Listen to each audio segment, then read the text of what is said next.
Hey, my name's Caleb Monroe. I'm 25 years old, and just a few months ago, I moved from a small town in Montana to the city. It's the biggest change I've ever made in my life. And to be honest, I still wake up some mornings not believing I actually did it. I grew up in a place where there were more cows than people. Dirt roads, fields, the sound of crickets at night. My whole childhood was quiet and simple. My parents, well, I never really had them. My dad left before I was born, and my mom, she didn't handle that well. She started drinking, and by the time I was 10, she was gone. Liver failure, they said. But really, it was heartbreak in a bottle that took her. After that, it was just me and my grandparents, Marilyn and Dwight. They were everything. My grandma taught me how to cook, how to pray, how to listen to people with my whole heart. And Grandpa, he taught me how to work. Really work fixing fences, cleaning tools, showing up early and leaving late. School was my escape. I studied hard not because I love books, but because I knew it was my only way out. I didn't want to end up stuck in a place where dreams died quietly. When I got accepted into a small college on a scholarship, my grandparents were the proudest people alive. And when I graduated, I landed a shot at an internship with a major tech firm in the city.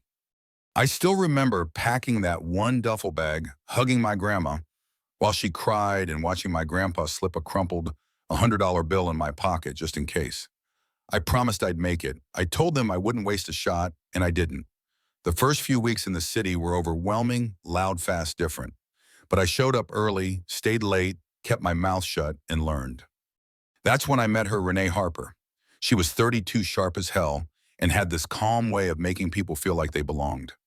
On my second day, she saw me struggling with a report system I'd never used before. And without asking, she pulled a chair next to mine and said, "You look like someone who doesn't like asking for help." I smiled awkwardly and nodded. She laughed and added, "Well, lucky for you, I like helping." From that moment, Renee became my unofficial mentor. She didn't just teach me technical things. She showed me how the office really worked, who to trust, what meetings mattered, which clients were difficult. She saved me from 100 tiny mistakes I didn't even know I was about to make. But she never made me feel dumb. She made me feel seen. I started looking forward to lunches with her, those short walks to the cafe around the corner, or the quiet chats by the coffee machine before the rest of the team arrived. She'd tell me stories about her early days in the company, how she used to doubt herself, how she learned to speak up to own her space. I listened to everything she said, not just because I wanted to be better at my job, but because her voice felt like something solid in the chaos of my new life. One Friday, I stayed late finishing up a proposal. Most people had already left. Renee was still in her office, the glass walls glowing soft under the dim ceiling lights. On her way out, she stopped by my desk and said, "You've got that look like you haven't breathed all day. Come on, walk with me a bit." We went down to the little courtyard behind the building. It was quiet, a few benches, some trees, the kind of place that felt far away from the office, even though it was just steps away. We sat on a bench, and for the first time in a while, I talked more than I listened. I told her about home, about Marilyn's lemon pie, and Dwight's stubborn pride, about how scared I was the first week here, how I ate tuna out of a can because I didn't know what to buy at the grocery store. She laughed softly, then turned serious. "You've got heart, Caleb. Real heart. It's rare." I didn't know what to say. No one ever said things like that to me before. That night, as we walked back in silence, I noticed the way she looked at me, warm but guarded, like there was something she was thinking but wouldn't say. I didn't press. I respected her. She was married. I knew that. She never talked much about him, but I'd seen the ring on her hand. Still, something was happening. I could feel it, and I had no idea what it was going to turn into. The next few weeks moved fast. I was no longer the new guy fumbling around. I started to get a rhythm, understood the company culture, finished tasks quicker, and even got a few nods from senior staff. But through it all, the one constant was Renee. She always checked in, always found time for a 5-minute chat, even when her day was slammed. I tried not to overthink it, but truth be told, I enjoyed our conversations more than anything else about the job. She made me laugh without trying. She challenged my thinking. She noticed little things like when I started using a new notebook or stopped drinking coffee for a week. No one had really paid that much attention to me before. Not in that way. There wasn't anything physical between us. Not even close. But it was clear we crossed into something more than just colleague territory.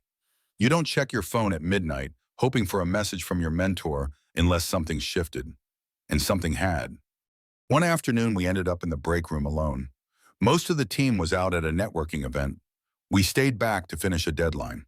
It had been a long day and Renee suggested we step outside for some air. We went out to that same courtyard behind the building. It was late spring, cool breeze, trees just starting to fill in again. We sat on the same bench. I leaned back, trying to decompress. Renee was quiet, her hands folded in her lap eyes on the brick wall in front of us. After a moment, she spoke. "You ever think about timing?" she asked. "Like how different life would be if you'd met certain people at a different point?" I nodded. "Yeah, all the time." She looked down, then glanced over at me. Timing. Her left hand was resting on her lap, but I noticed her right hand subtly covering her wedding ring. And then she said it. "I wish we'd met sooner." It wasn't flirty. It wasn't seductive.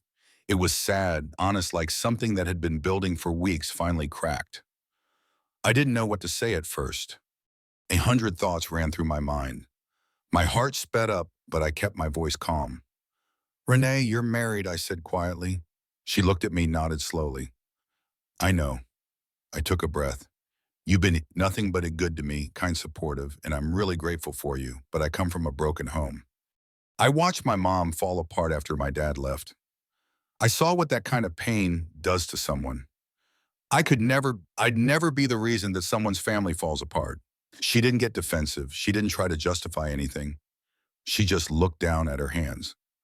"I'm not happy, Caleb," she whispered. I haven't been for years. It was the first time she'd ever said something that personal. She told me how her husband Darren used to be a good man, kind of ambitious. Her parents adored him. But once they got married and moved into their own home, everything changed. He quit his job, started hanging out with old friends, disappeared for nights at a time. He barely spoke to her, barely acknowledged her. Money problems piled up, but he never looked for work seriously.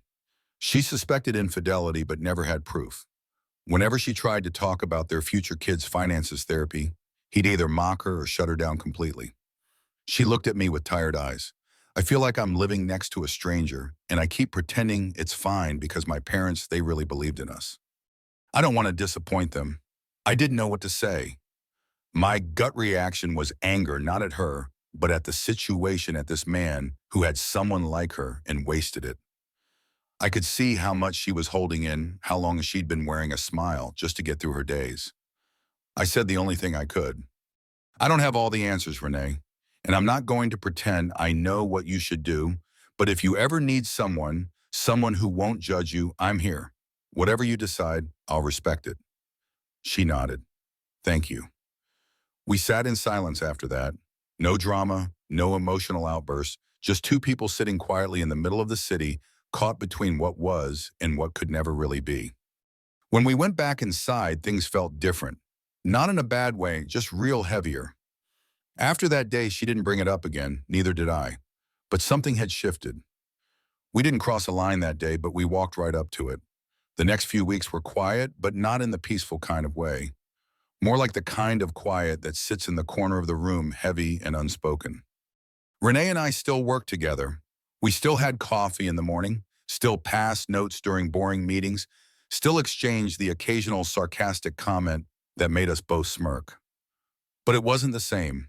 Not after what she said, "I wish we'd met sooner." That sentence hung between us like fog. She hadn't brought it up again, and I respected that. But I couldn't forget the look in her eyes when she said it, or how carefully she had tried to hide her ring. Something inside her had cracked that day. And even though I didn't say it out loud, something cracked in me too. I found myself thinking about her on the train ride home, about how tired she looked some mornings. How she flinched whenever her phone buzzed. How she smiled at people, but not with her eyes. It was like she was living in two different worlds, one where she functioned and another where she just existed. Still, I kept my distance. I didn't want to be the guy who made her life more complicated. She didn't need that. She needed space, maybe clarity. And if staying on the edge of her life helped her breathe easier, I was willing to stay there. Then she stopped coming in. At first, I didn't think much of it. People get sick, take time off. The first day she was out, I figured maybe she needed a break.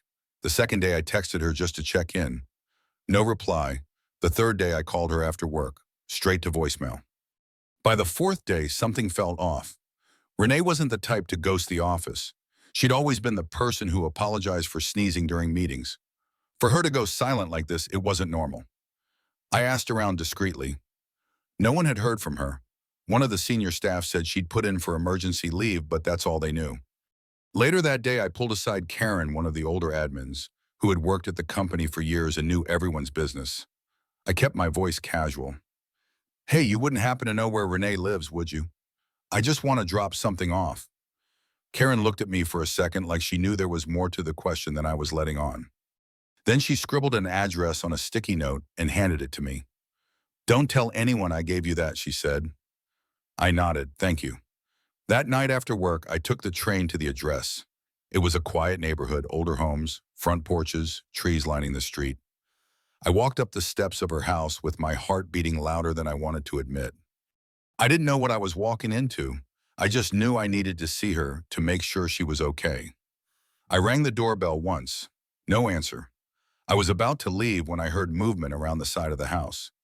I followed the sound and found her sitting on the back porch, knees pulled to her chest, wearing an oversized sweater and loose pants, her hair tied back messily. She was barefoot. Her eyes were red. She looked up and froze. Caleb, she said, her voice cracked and soft. What? What are you doing here? I was worried, I said honestly. You weren't at work. You didn't answer my texts. She didn't move, just stared at me like she wasn't sure I was real. Karen gave me the address. I'm sorry, I didn't know what else to do. She blinked hard, then looked away. You shouldn't have come. I know I said, but I did. There was a long silence. Then she whispered, he hit me. My breath caught. Darren. She nodded slowly. Last night for the first time. It wasn't hard. Just enough. I sat down on the porch beside her and not too close. Did you call someone? I called the police, she said. They took a report. He left before they arrived. I filed for divorce this morning. I looked at her, searching for signs of fear, of regret, but all I saw was exhaustion. Have you told your parents? I asked. She shook her head. Not yet. I can't. They believed in him so much. They still think he's the man they met 6 years ago. I don't know how to tell them he's not that person anymore. I didn't say anything right away. I let her sit in the silence. It felt like she needed that more than words. After a while, she leaned her head back against the railing and closed her eyes. I thought if I had just waited long enough, things would get better. But last night I realized I was waiting for someone who didn't exist anymore. I'm sorry, I said quietly. She opened her eyes and looked at me. I'm not. There was something in her expression, some mix of grief and relief, like she had just come up for air after being underwater for too long. I don't know what's going to happen next, she admitted. I'm scared, but I think I made the right choice. You did, I said, and you're not alone. She didn't reply, but she nodded slowly like that truth was just starting to settle into her bones. We sat there for a long time. No plans, no promises, just presence. Eventually the sun dipped low and the air got colder. I stood up and said I'd be around if she needed anything. She didn't walk me to the front door. She just looked at me and said thank you. I left her house that night with more questions than answers. But for the first time in weeks, I didn't feel powerless. Something had changed. And maybe, just maybe, it was the beginning of something real. It was almost 2 weeks before Renee came back to work. In those 14 days, we kept in touch. Not every hour, not every day, but enough. Enough to know she was still standing. She texted when she felt strong enough. I didn't push. When she needed space, I gave it. When she wanted a voice on the other end of the phone at 9 p.m., just to talk about anything other than court papers or silence at home, I picked up. I'd never been through a divorce. I didn't know what it was supposed to look like, but I knew what pain looked like. I'd seen it in my mom when I was a kid. I'd seen it in my grandma, after Grandpa had heart surgery and couldn't move for months. There was a look people had when they were trying to stay whole, but didn't know where all the pieces had scattered. Renee had that look, but she was getting stronger. When she came back, it wasn't like in the movies. No dramatic entrance, no triumphant return. She walked in on a rainy Wednesday in a navy blue blazer, hair tied neatly, expression calm. She waved to the receptionist, nodded to a few people, and sat at her desk like she had the week before. And the week before that. I didn't say anything right away. I just caught her eye across the floor, gave a small nod, and she smiled, genuine if tired. Later that day, she messaged me. Dinner Friday, something normal. I didn't overthink it. I just typed absolutely. We met at a quiet Italian place she used to go to with friends.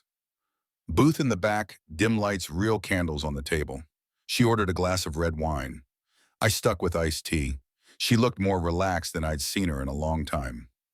There were bags under her eyes, sure, but her shoulders weren't clenched like before.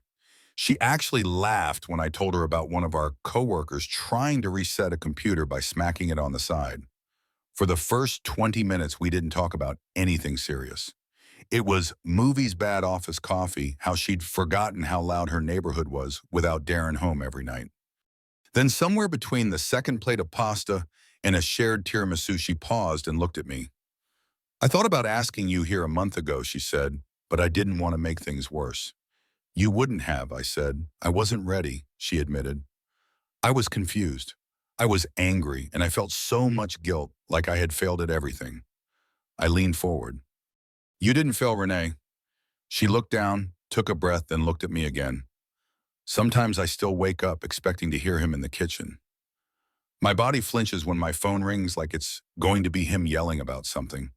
And I hate that. I hate that someone I loved made me this version of myself. She said it so quietly. I had to focus to hear her. You're not that version, I said. Not anymore. We left the restaurant walking slower than usual. Neither of us wanted the night to end. At her car, she paused, keys in her hand, and smiled. This was nice, she said. It was. I agreed. We should do it again. She nodded, then hesitated. I'm not ready to date anyone. I don't even know who I am outside of that marriage yet. I get it, I said. There's no pressure. I just like spending time with you. And I meant it. From that night on, we started spending more time together, but in a way that felt careful, respectful, honest, no labels, no expectations. She invited me to a small art exhibit on a Sunday afternoon. I helped her move an old bookcase out of her spare room when she was rearranging things. We had coffee some Saturday mornings. We walked around the park once in a while after work. She still had rough days, court hearings, paperwork, conversations with her parents who were hurt and confused by the divorce. But even they over time started to come around, especially after Renee shared just enough truth for them to understand. They didn't love it, but they didn't abandon her either. One evening after a long day, I got a message from her. Want to help me test out my new couch? I'll provide snacks.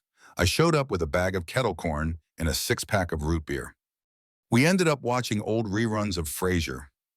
I don't even like that show, but she laughed at the dumbest lines and I couldn't help but smile. At one point, she fell asleep with her head resting on my shoulder. I didn't move. I just sat there still grateful. Not because I had her, but because she trusted me enough to rest. It's been close to a year since I first walked through the doors of that office and met Renee. So much has changed. I still live in the same one-bedroom apartment, still catch the same morning train, still eat too many frozen burritos when I'm too tired to cook. But I'm not the same person. Neither is she. Renee and I never had a big dramatic moment. No sudden kiss in the rain. No tearful confession under dimmed office lights. Instead, what happened between us grew slowly, quietly. It built itself in the pauses and the shared silences, in the unspoken understanding that life had worn us down in different ways, but somehow we still found each other. After the night she fell asleep on my shoulder, things shifted. Not fast, not publicly, but they did. We started seeing each other more. And not just for coffee or walks or helping her assemble shelves. It became intentional. She'd invite me over for dinner and cook something from a recipe she hadn't tried in years. I'd surprise her with breakfast sandwiches on Sundays. She started texting me just to say goodnight. I'd call her in the middle of the day if I knew she had a tough meeting. It was a rhythm one we built together.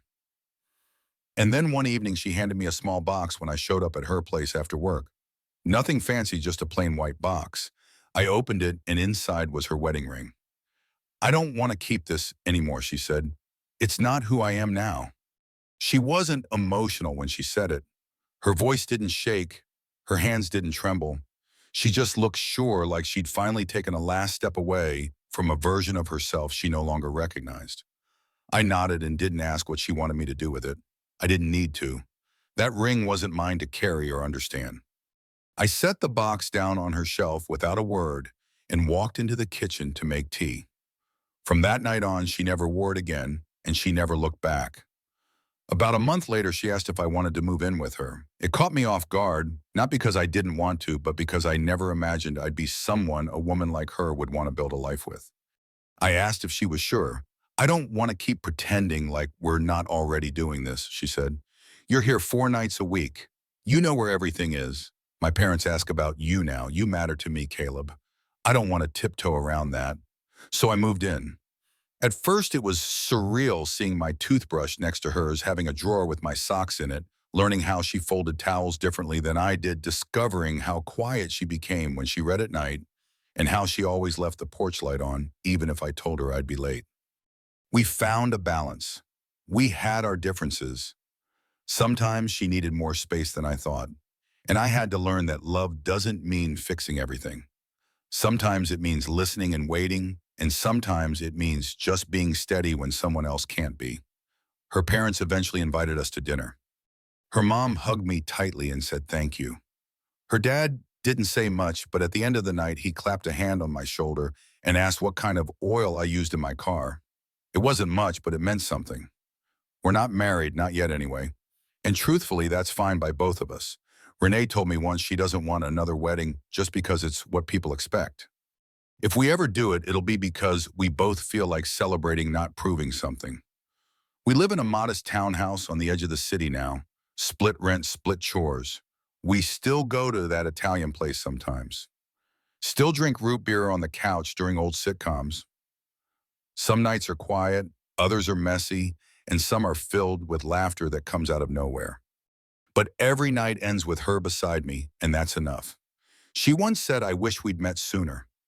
Now, sometimes when she's brushing her teeth and humming off key in the bathroom or scrolling through her phone with her feet resting on my lap, I catch myself thinking the same thing. But truth is, I don't. We met when we were both finally ready to meet. Not before, not after. Caleb and Renee's story teaches us the profound lesson that true connection often arrives when we least expect it, but its timing is perfect in its own way. Renee's courage to break free from a toxic marriage and rediscover herself with Caleb's unwavering support reminds us that healing begins with honesty, both with ourselves and those who see us for who we are. Their bond, built on quiet moments of trust and understanding, shows that love doesn't always demand grand gestures. Sometimes it's the steady presence through someone's darkest days that matters most. This story urges us to listen to our hearts, to walk away from what diminishes us, and to embrace relationships that help us grow into our truest selves. It's a call to cherish the people who make us feel safe enough to rest, to laugh, to dream again. Caleb's respect for Renee's journey, never pushing, but always being there, teaches us that real love is patient, rooted in mutual respect and shared silences. Life may bruise us, but it also offers second chances if we're brave enough to take them. What touched you most about Caleb and Renee's journey? Have you ever found a connection that helped you rediscover yourself? Share your thoughts in the comments. We'd love to hear your stories. If this story moved you, please like, subscribe, and hit the bell icon to join our community of heartfelt tales. Let's keep exploring life's beautiful lessons together.